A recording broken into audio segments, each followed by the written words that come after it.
It's been more than 5 months since students across Michigan have walked through the halls and into the classrooms of their schools. But now, some are headed back amid this COVID-19 pandemic, faced with a new normal of social distancing and wearing masks. And while schools have new procedures in place, there are also things you as a parent can do to help your child transition. Educate your kids. Share the information that we're all hearing. Let them know what's going on and help them to be a little more comfortable, or at least be a little more informed about everything. Dr. Nikay Shoyinka, the medical director of Health and Human Services at the Ingham County Health Department, says communication is key. Teach them about keeping things clean, about what hand hygiene means, so that they're not just going by instructions, what, mom said or dad said, but that they honestly can take charge of that responsibility. Shoyinka says it's also a good idea to have your kids avoid high-touch areas like water fountains. Having your individual water bottle is definitely better. And while some children rely on school breakfasts and lunch for meals, she says if you can, sending a packed lunch from home is better. No shared utensils. No, everybody kind of bring your own stuff. That's definitely safer. It reduces the risk of moving virus particles around. But it's not just physical health we have to be aware of in these COVID-19 times. Dr. Karis Waman, an assistant professor of special education at MSU, says there are also things parents can do to protect your child's mental health. Preparing children for what they will see and what they will hear, what they will experience. And we can start doing that in the homes now by exposing them to some of the masks that we wear, some other PPE equipment that they might see in school. She says helping children cope is all about perspective. That was one decision that I wish I could go back and change and step away from my senior year, as hard as that would have been for me, but I know that's what I should have done. Jake Johnson loves football and has, since second grade, a gifted athlete and started quarterback for DeWitt High School for 3 years. The teammates and Friday Night Lights, and it's honestly one of the best memories of my life so far. But with the lights and touchdowns came hard hits. And as soon as I turned to the right to throw the ball, I got hit right underneath my chin. And that was the hardest I've ever been hit by far, and immediately I had no idea what was going on. I didn't want to miss a snap, let alone miss a game, so I just, I'm fine. But he wasn't fine, and then he got hit again. I just lost consciousness for a little bit, and I remember my trainer coming out and asking me what's wrong, and I couldn't talk. Jake had a concussion, but that didn't stop him from getting a full ride to play football at Central Michigan University. And during his first game as QB during his sophomore year, I took one just routine tackle, kind of whiplashed my head a little bit, but that was the last play of football I've ever played. Basically, I was forced to sign a piece of paper that said, Jake Johnson, you can never play football at Central Michigan again. how did you feel when you were told that you could never play again? It was the worst day of my life by far.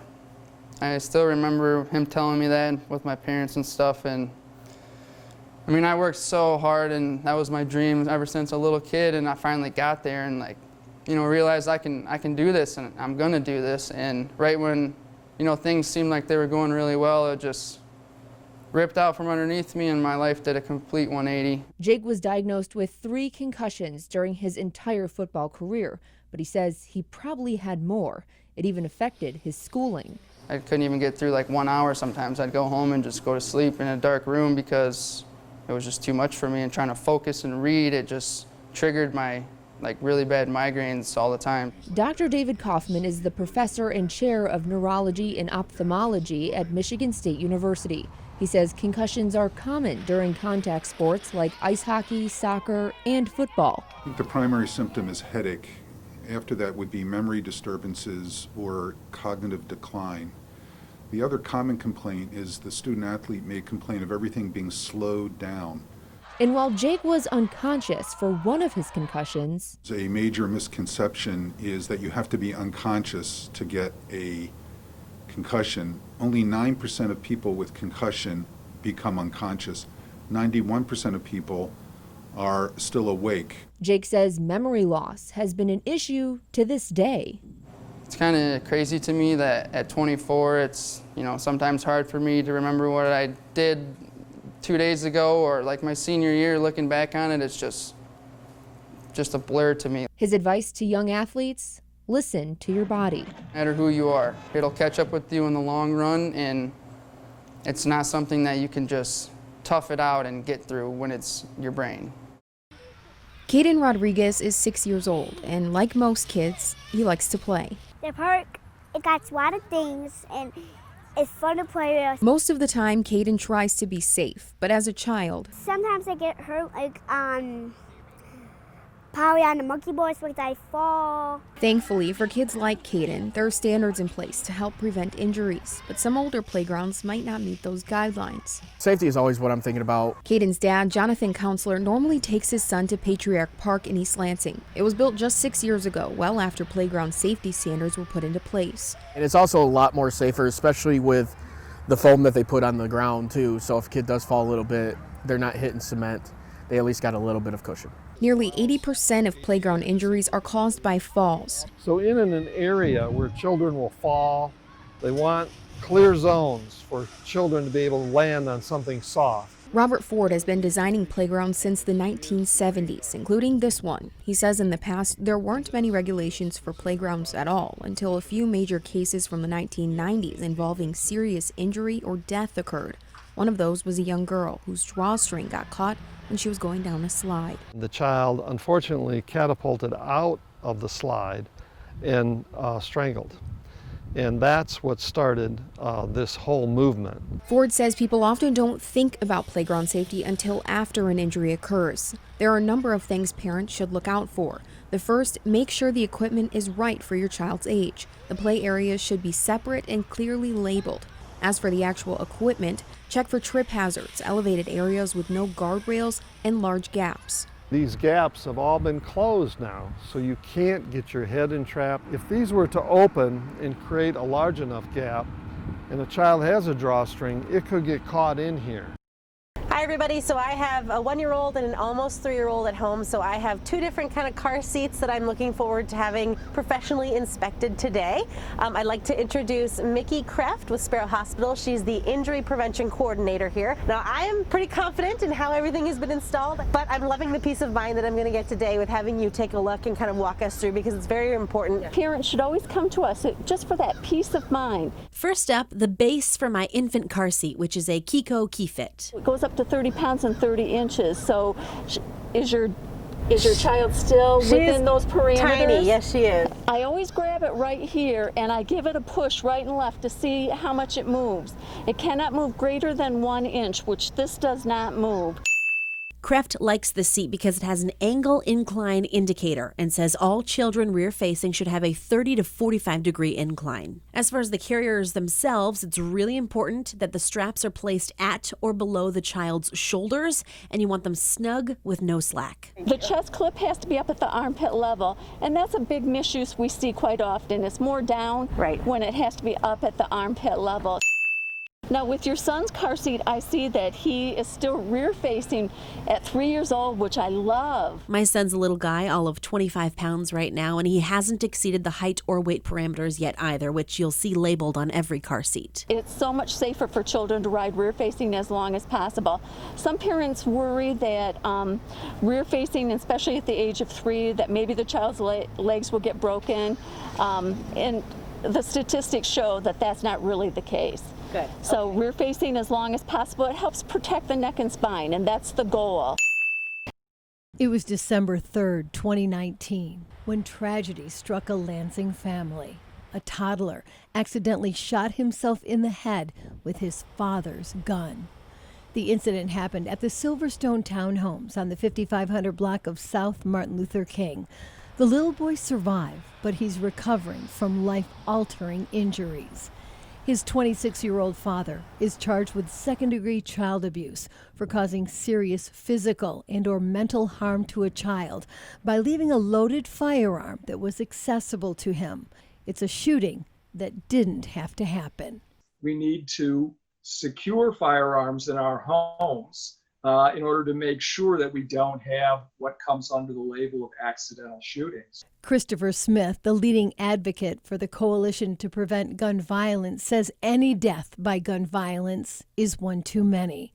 Statistics show about 700 kids ages 11 and younger will be injured or killed by firearms each year, which is why Smith says it's important for parents to take action. When your child's going to someone else's house to play, don't you always say, will there be another adult there? But to also think about saying to the parents of the other child, oh, are there firearms in the home and are they secure? A 2016 study conducted by the Associated Press and USA Today found that deaths and injuries spike for children under the age of 5, with 3-year-olds the most common shooters and victims. Those numbers prompted a majority of states nationwide to have child access prevention laws in place that hold gun owners accountable for safely storing their firearms.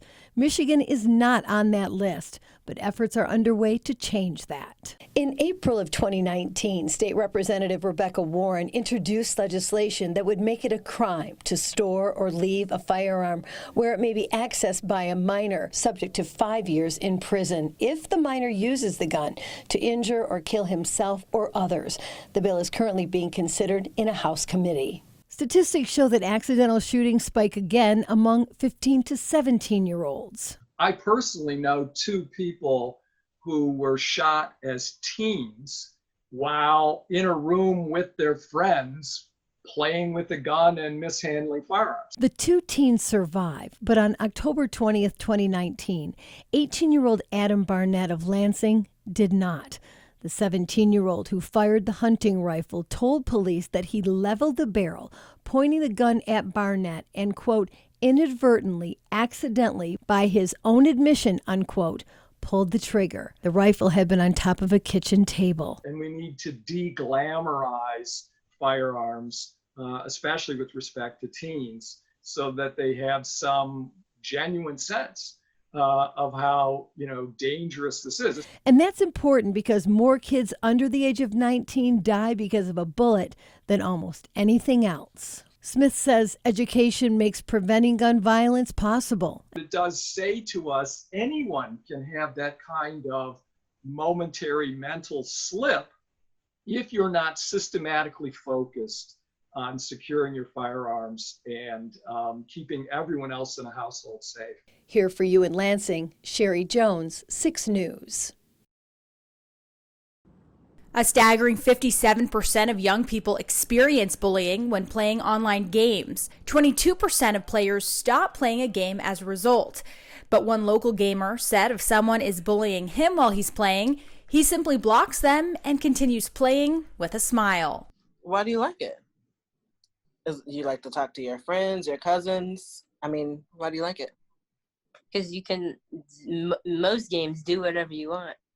That's 12-year-old LaDanian and his mom, Latrice. While he plays, Latrice says she does the best she can to monitor him, but that she doesn't worry too much about cyberbullying because of how she grew up. And I really think it's a generational thing for us parents. Most of his friends' parents are my age or maybe a little bit younger, so they grew up gaming. We grew up on Sega and Nintendo and stuff like that.